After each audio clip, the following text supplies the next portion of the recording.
Sveiki brangiai, su jumis yra Svajonė Taro. Iš tikrųjų, dirbsiu šiandien su tokiom nekromantiniam kortom, by Necro. Taro 9 vadintųsi taip, ne? Devintukas Taro. Ir jos yra tokios spec nekromantinės, labiau tokios juodosios. Kaip sakoma, mes tarologai užimam ir gerasias, ir blogasias pusės. Nėra vien gerų, bet aš dirbu daugiau su šviesia energija, bet dirbu ir su neigiamom energetikom. Kodėl tai darau ir kodėl aš tokia, kodėl būtent kartais pamaišau ir tokių. Yra, kurie vien dirba su tamsiosiom jėgom, kiti dirba su šviesiosiom jėgom. Aš tokia per viduriuką. Ir to pas mane yra ir stengiuosi sakyti taip, kokia yra situacija. Jeigu matau, kad situacija yra neigiama, aš ją ir sakau, nekuriu gražių istorijų ir pozityvo, nes labai stebiu dabar ne vieną tarologą ir daro bendrus būrimus. Ir žodžiu, nieko negatyvus pas jūs nėra. Visi tokie sveiki, gražus, laimingi, meiliai sekasi, ten visur sekasi. O po to galvojat, kodėl man nesiseka, kodėl pas mane yra tam tikros problemos, kodėl man yra sunku, kodėl aš taip jaučiuosi, bet čia viskas gražu. Ne? Ir negaunate jūs to atsakymo. Aišku, pozityviai mąstyti yra gerai, pozityviai nusiteikti yra gerai, bet kai yra per daug, irgi to negerai. Dėl to aš visą laiką stengiuosi atrasti tą viduriuką tarp gėrio ir blogio, panagrinėti kiekvieną žmogų ir geras pusės, ir blogas pusės. Jeigu matau, kad jų meiliai nesiseka, taip ir sakau. Jeigu matau, kad gyvenime kyla sunkumai, galbūt grėsia netgi pavojus jūsų gyvybėje ar apskritai kažkam, irgi įspėju. Privarotų visokių nedarau, maginių dalykų nedarau, tik tai tarologinius dalykus. Šiaip daugiau, kaip sakau, šviesioji ta, bet vis tiek kažkaip tais mano rankas atėjo momentas, kai, nežinau, prieš metus su pusę, kada pradėjau norėti dirbti su nekromantiniam kortomis arba tom tamsiosiomis jėgomis. Ir tiesiog kažkaip atėjo momentas, kad aš jau užaugau, nes tam reikia irgi turėti laiko ir išmokti. Taigi, galvoju, kad pasižiūrėsiu, kurgi pas jūs slypi problemos. Kokios jos, kaip jos atrodo, kur yra pas jūs negatyvus, kaip tai veikia jūs, kiekvieno. Ir pasižiūrėkime, čia toks kaip negatyvo aptikimas, bet aš tiesiog be jokių klausimų, be jokių ten jau nurodymų, tiesiog pagal intuiciją, ką kortos išmes, tai pasižiūrėsim. Bus 4 variantai, pirmas, antras, arba antras, taip, trečias ir 4. Dabar dar papildomų kortų kiekvieną išsimesim. Kažkaip norisi to kažkaip tais dėlioju 4.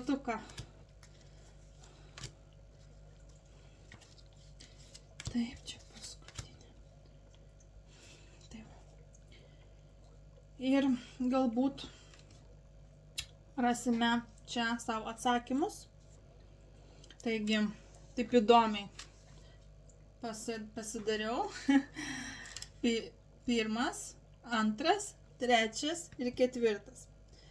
Tai dabar padarysiu tiesiog, kad jums būtų, kai kuriems tiesiog yra galbūt reikalingas toksai priartėjimas prie tos situacijos. Jeigu matysiu, kad reikia papildomų kortų išsimesti kiekvienai pozicijai, kad pamatyti tą gilesnę prasmę, gilesnį atsakymą, tai ir padarysiu. Beje, su manim susisiekti galite per Facebooką, Eglės Vaitelytės Lavinskienės anketoje, su manim susisiekti galite. Taip pat visus, kaip su manim susisiekti, kaip mane rasite ir komentaruose, kaip norite atsidėkoti, ar pabendrauti, ar kažkaip tais kažko užklausti. Tai drąsiai darykite. Tai bendras būrimas, pradedam. Tai tie, kuriems jeigu reikia laiko, sustabdykit vaizdo įrašą ir tiesiog žiūrėsim, kas čia krenta ir kaip čia krenta. Gerai? Tai pirmas variantas, kas čia? Aš matau 7 lazdų. Šiaip tai matosi sunki konkurencija, erzina, išbandymus, persekiojimas vyksta.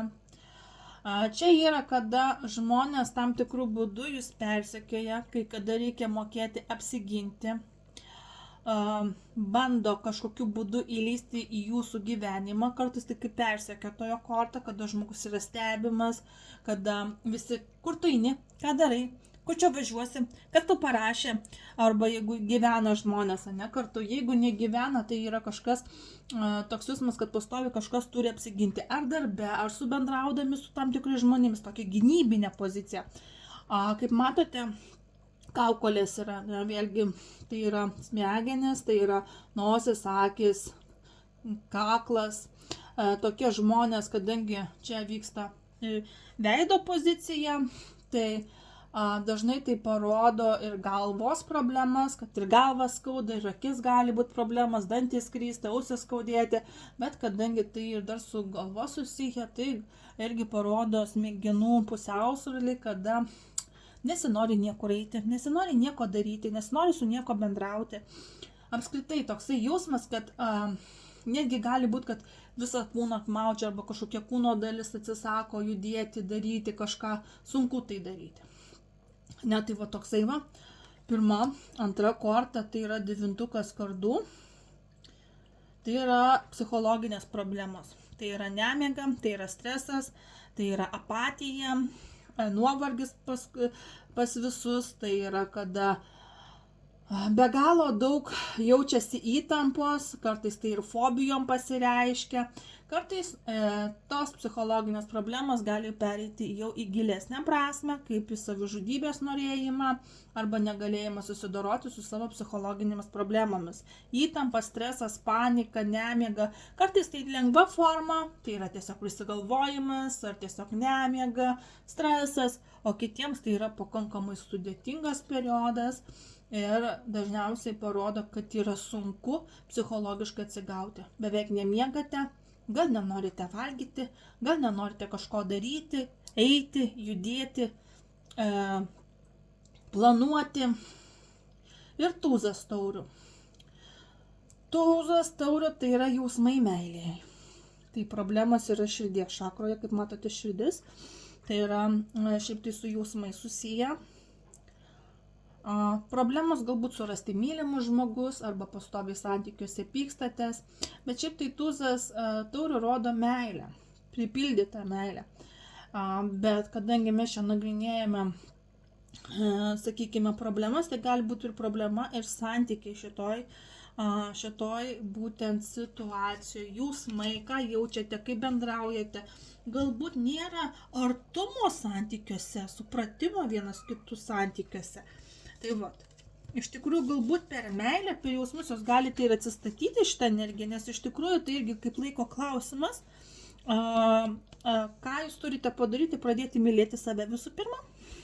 Tai pats svarbiausias dalykas ir jeigu yra artimas žmogus, parodyti žmogui dėmesį ir gauti atgalinį tą dalyką, kada ir tai, sakykime, gali būti kažkoks gijimas pradėti veikti. Kas pasirinkote antrą variantą, kas čia laukia? Pažas kardų, čia matosi iš tikrųjų, pažas kardų rodo daugiau bendravimą, ne? Dokumentų tvarkymą, institucijas tam tikras, kada gauna tam tikras nelabai malonės naujienas, tai yra laiškus apie įstaigas, apie teisinius dalykus, mokesčių inspekcijas visokias ten rašo. Ir šiaip pažas kardų rodo ir kartais į bendravimą tokį jau konkretų, netgi tokį griežtą apie reikalus. O jeigu žiūrėt problemos, tai greičiausiai jūsų problemos yra su rankomis, su riešais susiję. Galite tirpti rankos, galite rankų problemos kažkokios tais. Ir būtent tose vietose pasireikšti tą neigiamą energetiką. Tada eina šešetukas pentaklių. Šešetukas pentaklių tai yra, kai reikia dalintis pinigais, gražinti skolas ir tai yra investicijos, tai dažniausiai parodo problemos su finansais, galbūt jums reikėjo pasimti paskolas, galbūt reikėjo gražinti skolas, arba jums neišeina kažkaip susimokėti pinigų, gražinti kažkokių skolų, galbūt nepavyksta investuoti, kurti kažko finansiškai, statyti. Tai va, šita korta parodo, kada problemos finansinės galbūt yra pas žmogų. Ir vėlgi čia yra raktas. Raktai tai susijęs su pinigais, užrakinti, finansinis galbūt yra gerbūvis, arba jeigu turite pinigų, tai parodo, kad nereikia skolinti niekam pinigų. Ir kai investuojate kažką, kažkur darote kažką, darykite viską per bankus, nes galite būti apgauti. Labai nepasitikėkite visais žmonėmis, nes čia reikia, sakykime, žmonės gali žinoti apie jūsų gerą finansinę padėtį, neblogą finansinę padėtį, ir čia gali bandyti apgauti, sukčiauti, meluoti ir, kaip sakoma, padaryti pagal save. 7 taurių. Tai yra svajonės, daug planų, saviizoliacijos ir fantazijos korta. Tai yra, kada žmonės daug ką svajoja, daug ką planuoja, galbūt izoliuoja save kažkokiu būdu. Čia gali būti izoliacija dėl jausmų, dėl meilės, nenorėjimas bendrauti, galbūt nenorėjimas spręsti kažkokių problemų. Dažnai, kai 7 taurių iškrenta, man tai yra kaip korta, kada žmogus užblokuoja apatinę šakrą. Tai įsivaizduokite, jūsų pilvas, jūsų skrandis, žarnynas, gimda, lytiniai organai, nugara, kur radikulitas dažniausiai pačios nugara, kur sėdmenys yra, kojos, šlaunis, pėdos, ir rankų plaštakos iki šitos vietos dažniausiai jaučiami skausmai. Ir tai yra, kai blokuojama tam tikros problemos. Nenorima spręsti tam tikrų problemų, nenorima kažko keisti, arba tiesiog vengiama negatyvios informacijos, bet tos problemos niekur nedingsta. Dažnai aš sakau, kada jau šitą kortą krenta, tai sakau, jeigu jaučiate tose vietose, kur išvardinau skausmus, arba kad kažkaip ne taip tinka, galbūt virškinimas neveikia, galbūt skrandis, problemos galbūt su lytiniais organais, arba kojos, arba rankų plaštakos, stuburas pastoviai skauda pačia, ten kur radikulitas, pačia, pati nugaros apačia prie sėdmens, taip gražiai pasakysiu. Tai būtent toj vietoj. Jeigu jaučiate būtent tose vietose įtampą, stresą, tai yra ženklas, kad jūs turite pradėti tvarkyti savo problemas, nevengti jų. Nežinote, kad jos, jeigu jūs tempsite, tai tik tai jos sėdi ir laukia, kada jūs jas šitą, nes kai pradėsit spręsti, tai ir sveikata susitvarkys, reiškia, įtampa taupėsi. Taip pat tai gali būti susijęs su jausmais, su emocijomis. Jūs tuo metu nenorite su nieko bendrauti, su nieko kalbėti, norite užsidaryti ir tokia izoliacija pasidaryti savo. Ar ten į sodą išvažiuosite, ar ten užsidarysite savo kambaryje, ar kažkaip taip praleisite ramiai laiką, bet šita pati korta sako, greičiau darykit kažką, nes jeigu per ilgai susėdėsite, tai kenks jūsų sveikatai. Taip. Trečias variantas. Kasgi čia? Kaip čia neigiamai jūs paveikia? 10 pentaklių tai yra giminė, tai yra šeima, tai yra šeimos susibuvimai. Čia yra su finansais susijęs, su pinigais. Galbūt problemas yra su giminė, su žemė, su turtais, šeimos turtais, su palikimais. Kas įeina į giminę? Tetos, dėdės, pusbroliai, seneliai, tėvai, vaikai, ne visi šitie. Pagal 10 pentaklių visą laiką tai yra šeimos šventės, vestuvės, gimtadieniai, šeimos susibūrimai, šeimos palikimai, senelė palieka palikimą, turto, namus. Taip pat žmonės linkia investuoti, pirkti didelės sumas, kažkokius turtus, tarkim, namų, žemę, daiktus tam tikrus, kad išlaikytų savo vaikus, ir tą turtą skiria būtent savo vaikams, tam tikrą palikimą nori palikti. Tai greičiausiai problemos vėlgi pas jūs yra galbūt tose vietose su palikimais, su namais, su šeima, pačia su giminė problema yra. gali būti kažkoksai tais genetinis ryšys, galbūt jeigu sakom, jaučiate, kad tai miršta ar nesiseka, ar ten prarandat pinigus, prarandat giminę, išnyksta tas ryšys, tai galbūt yra problema pati giminėje, kažkoks paleista galbūt kažkokia yra grandinė, nes pati korta rodo būtent tose vietose. Ir tai dar su finansais, uždaryti finansai, uždaryta finansinis gerbūvis arba kažkaip tai su pinigais yra problemos. Nu, bet čia kartais rodo ir gerą finansinę padėtį, iš tikrųjų pagal visą, jeigu žiūrėt tarologinės kortas, o ne kitas, pavyzdžiui, tai rodo gerą finansinį gerbūvį, kada yra šeima, myli vienas kitą, gerbė, prižiūri ir taip toliau, bet kadangi mes žiūrim negatyvą, tai aš paimu iš negatyvios pusės. Aišku, kiekvienas prisidena pagal save. Čia yra karalius pentaklių. Ir čia yra problemos, matoma, kad karalius čia yra labai rimtas. Pentaklių karalius tai yra irgi susijęs su pinigais. Tokie labai ramus, tokie žmonės gali su savim bendrauti, kalbėti. Daug kas sugerba, linkę būti vieni. Šiaip tai myli gyvūnus, myli vaikus, myli gamtą, moka daug visko, namus statyti ir bendrauti ir taip toliau. Ir problemas yra akis, yra kojos ir čia dar kažkodėl lankas yra, čia gali rodyti ir kaip tam tikrus lytinius organus, nepykit, tai problemos gali būti ir tose sferose. Čia yra karalius pentaklių, kuris galbūt susijęs su šeima, arba dėl jo kalties kažkas vyksta, arba tai iš vyro pusės, arba iš tėvo pusės, o taip pasakysiu.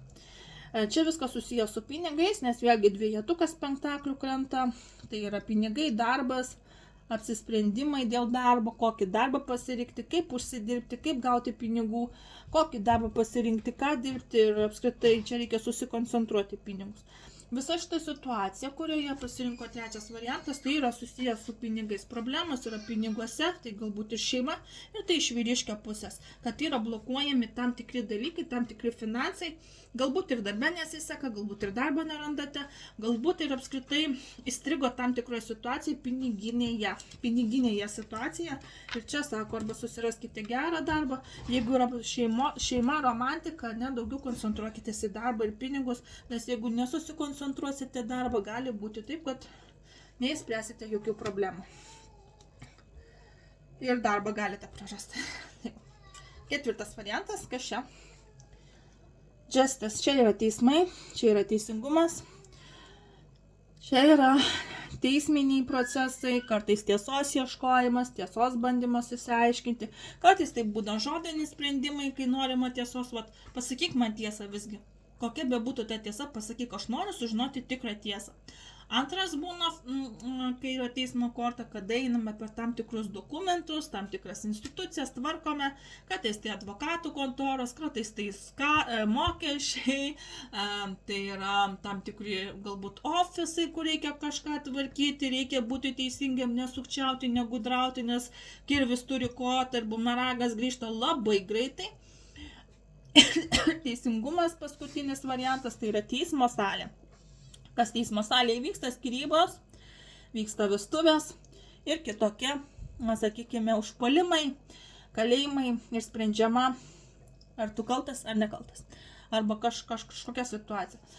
Jeigu žiūrėti, kur problemas, trečioji akis, gali būti čia labiau vieta, kur akis pritarp akių, smegenis skaudėti, pastovi kaktą skaudėti, pastoviai daryti klaidas, nenuspręsti kažko, mėtytis tarp dviejų vietų, kadangi čia yra svarstyklės irgi rodo tokį pasimetimą, nežinojimą, neapsisprendimą, ką toliau daryti, kaip toliau elgtis ir kaip spręsti problemas. Toksai pasimetimas yra nežinojimas, ką toliau daryti.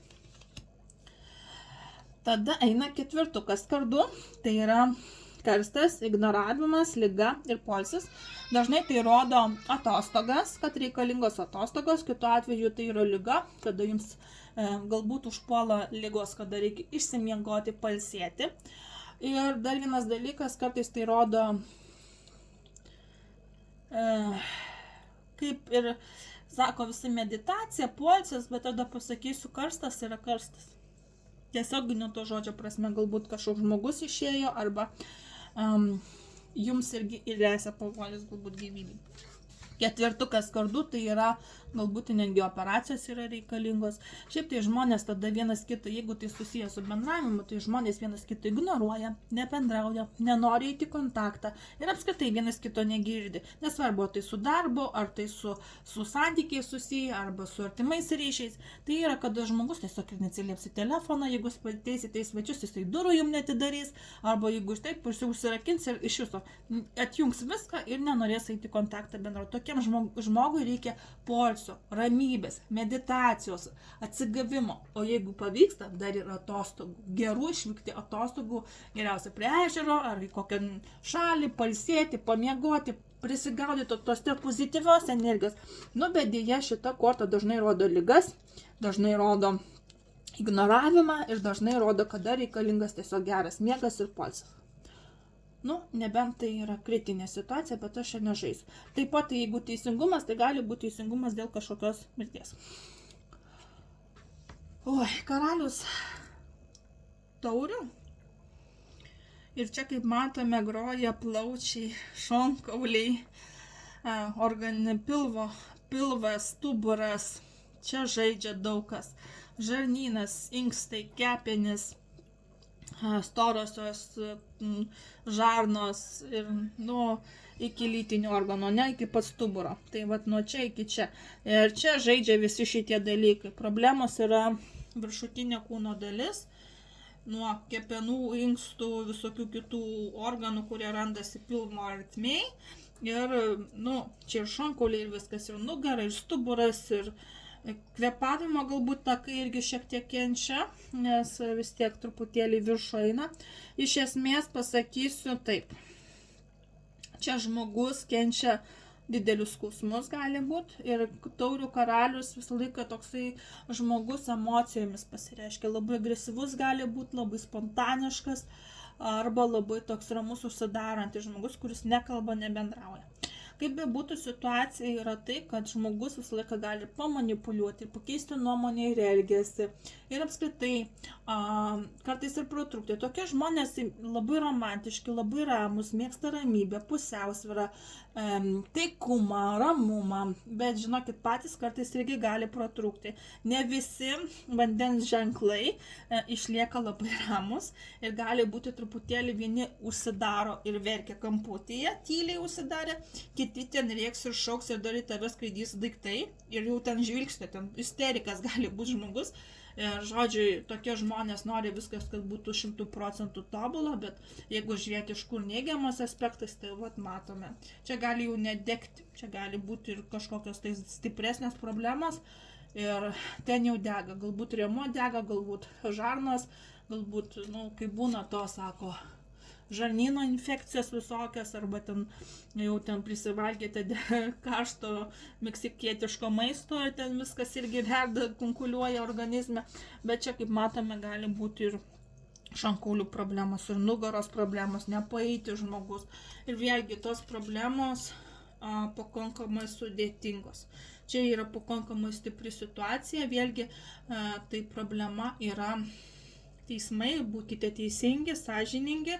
Iškart pasakysiu, jeigu ne jūs kaltinamo vietoje, bet jeigu jūs kalti, esate, geriau prisipažinkite, kad taip bumerangas nemuštų atgal, nes vis tiek viskas bus išaiškinta ir jeigu jūs ir išsisukti iš problemos, sakykime, kažkokios išsisuksite, tai žinokit, aukštesnieji jūsų nepaleis. Jūs apdovanos tokia liga, kuri degs. Ir čia reikalinga ramybė. Tai būkite sąžiningi, būkite atviri ir būkite, sakoma, atviri, ramybė ir sakykite tik tiesą, nes bumerangas turi du galus. Su jumis buvo Svajonių Tara, ačiū, kad buvote ir gražaus jums laiko, ačiū, kad buvot, rašykit komentaruose, kaip mąstote apie šitą būrimą, nes aš tiesiog ekspromtu jį padariau, kažkaip tiesiog kas galvoj, ką jaučiau, tai ir sakiau. Apibūdinau pačias kortas ir pačias situacijas, būtų labai įdomu sužinoti jūsų nuomonę. Ačiū už dėmesį, iki. Beje, tie, kurie dar išžiūrėjote iki galo, būtų labai gerai, kad išsimaudytumėte duše arba vandenyje, kad nuvalytumėt negatyvą ir paprašykit, kad išvalytų organizmą nuo negatyvo. Nes vis tiek žiūrėjom su negatyviom kortom, tai jas reikia apsivalyti. Ar pas smilkalą uždėkit, žvakutę užsidėkit. Ir geriausia nusiprausti po tokio būrimo. Tai va. Gražaus jums laiko ir iki.